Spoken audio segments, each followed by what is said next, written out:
dans le royaume de Dieu, il va marcher.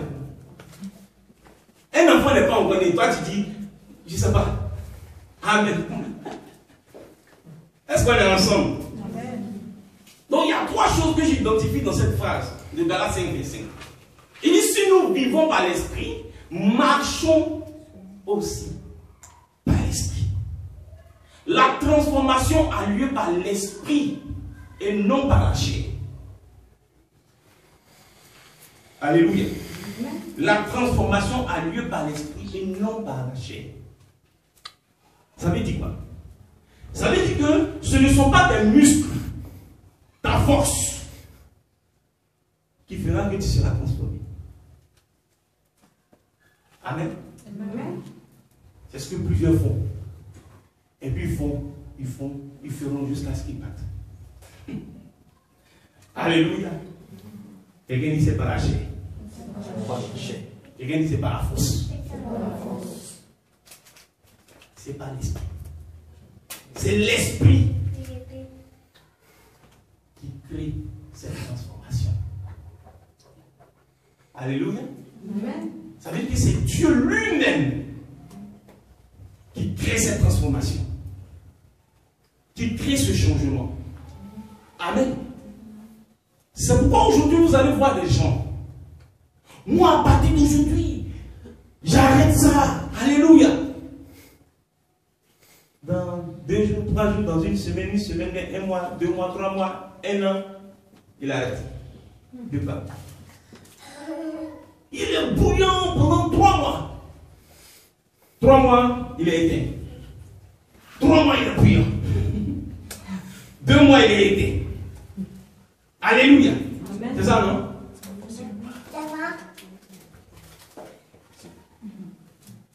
C'est qui fait ça là? Hein? La transformation de cette personne a eu lieu par la chair. Est-ce que vous comprenez? C'est-à-dire que tu me vois sauter, je parle, je causais les frères en Christ, mon frère, ma soeur, je saute, je fais tout. Tout ça en fait c'est la chair, c'est la chair.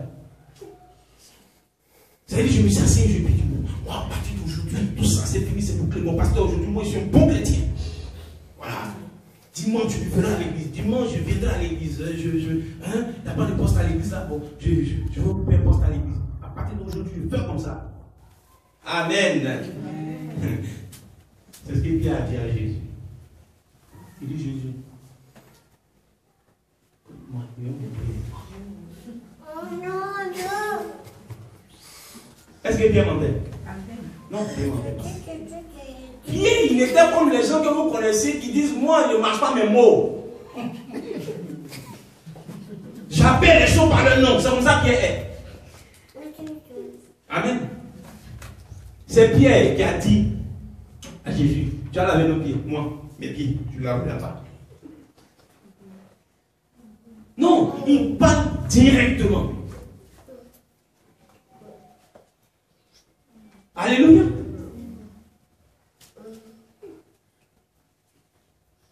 Il parle ouvertement. C'est-à-dire que ce qu'il dit là, il croit ça. Il dit, je vais te suivre jusqu'au bout. Moi, je vais mourir toi. Il était mon sincère. Oh, Jésus l'a regardé comme ça. Le corps ne va même pas changer 3 fois. Là, tu vas bien régner. Alléluia. Amen. Vous voyez la chair, non? Hein? Vous voyez la chair? Je vais te suivre, je vais te suivre, je vais te suivre. Mais quand il y a quelque chose, c'est tout la même temps. Quand il a vu tout ce qu'on est en train de faire à Jésus là, ça là, ce niveau là, c'est un haut niveau. Je ne veux pas rentrer dedans. Ce qui lui a fait dire, pour prendre l'engagement, c'est où? Ça c'est la chair. Alléluia. Mais regardez dans le jardin de Gethsémani. Jésus qui dit que ma volonté ne soit pas faite, mais que ta volonté soit faite. Il parle à paix. Est-il arrivé jusqu'au bout, lui ou non? Hein? Il est arrivé au bout. Il a pu accomplir. prié. Pourquoi? C'est parce que ce n'était pas par la chair. Est-ce que vous comprenez? Sa chair lui disait, couple là, que ça s'écarte de toi. Mais l'esprit lui disait, cette coupe, il faut la boire. Est-ce que Dieu parle à quelqu'un? Il y a ce que la chair te dit et il y a ce que l'esprit te dit. Mais l'esprit te parle quand tu es né de nouveau. Alléluia. L'esprit ne parle pas à quelqu'un qui n'est pas né de nouveau. Je vous parle. En fait, vous savez que la chair est aussi un esprit. En fait, la chair parle à des hommes. Quand les gens viennent et disent Dieu m'a dit, c'est la chair. Est-ce que le vieux prophète face au jeune prophète, à l'homme de Dieu, il lui a dit, moi aussi je suis prophète. Dieu l'a dit. La Bible dit, il mentait.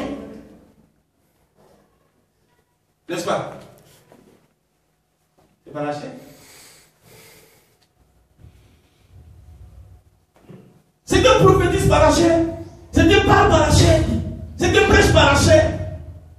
Aujourd'hui, je vais prêcher pour savoir que moi je suis un prédicateur. Alléluia. Amen. Je vais lui donner l'argent, il va savoir que moi j'ai l'argent.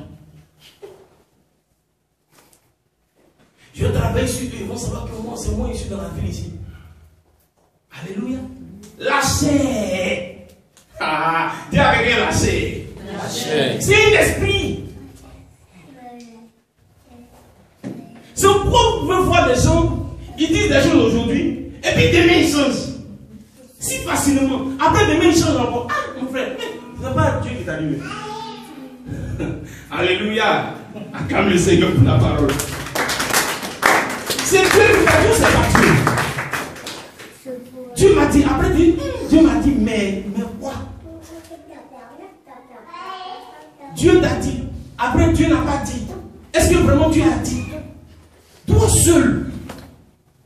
C'est la chair qui fait ça. Est-ce que vous comprenez?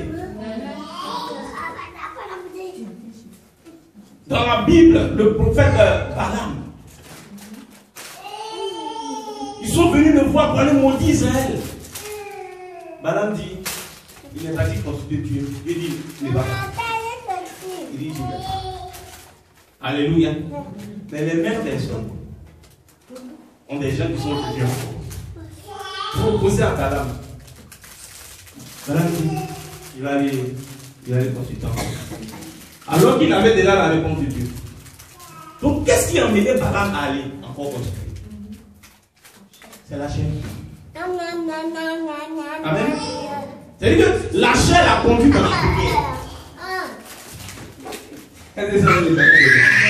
La chair l'a conduit dans le jeûne. La chair l'a conduit dans la prière. Il y a des gens, ils font jeûne, mais c'est la chair. Ils font prier, c'est la chair. Tous ces sujets de prière, c'est la chair.